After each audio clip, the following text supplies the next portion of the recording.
যীশু খ্রিস্টের সর্বশ্রেষ্ঠ নামের আপনাকে অভিবাদন।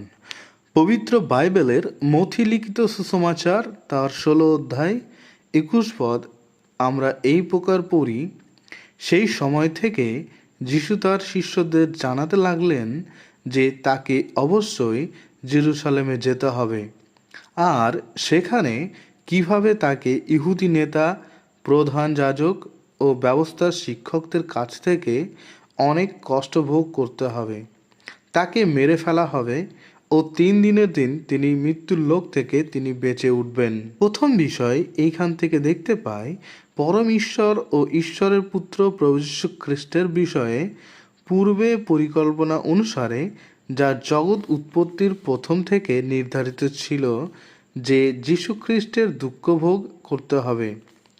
আর এই বিষয় ভবিষ্যৎ বক্তারা প্রথম থেকে বলে এসেছেন যে প্রভু তিনি তার শিষ্যদেরকে সেইরূপ বললেন। দ্বিতীয়, প্রভু যীশু খ্রিস্ট তিনি এই কথা তার শিষ্যদের এই জন্যই তিনি বলেছিলেন যেন প্রভু যীশুর পুনরুত্থানের পরে তাদের অনুভব থেকে জানতে পারে যে তিনি জগতের উদ্ধারকর্তা, ঈশ্বরের পুত্র, স্বয়ং ঈশ্বর, কেননা তিনি তার নিজের রক্ত ঝরানোর মধ্য দিয়েই জগতের পাপীদের জন্য এমন এক প্রায়শ্চিত্ত করলেন যা যে কেহ তার উপরে বিশ্বাস করে সেই পাপী ব্যক্তির জীবনে কার্যকারী হয় এবং সে পরিত্রাণ লাভ করতে পারে। তৃতীয় বিষয় এই, তিনি ঈশ্বর আর তার পূর্ব জ্ঞানের প্রকাশ করার দ্বারা তিনি প্রমাণ করলেন যেন তার ক্রুশের মৃত্যুর যাত্রার দ্বারা শিষ্যরা তার দুঃখ ও ব্যাকুলতার সময় শান্তি পায়। চতুর্থ বিষয়, প্রভু যিশুর মৃত্যুর উপর নিজের বিজয়ীর দ্বারা উদ্ধারের পথ শিষ্যদের কাছে প্রকাশ করেছিলেন, আর এটাই সুসমাচারের সন্দেশ ঈশ্বরের কাছ থেকে মনুষ্যদের কাছে।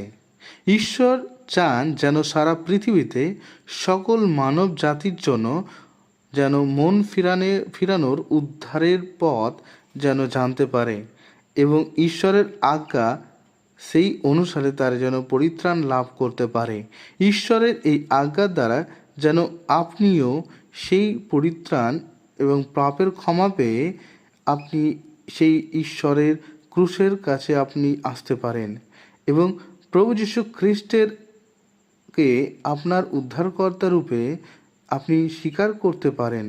এটাই ঈশ্বরের আপনার জন্য পরিকল্পনা, আর ঈশ্বর আপনাকে আশীর্বাদ করুন, এটাই প্রার্থনা।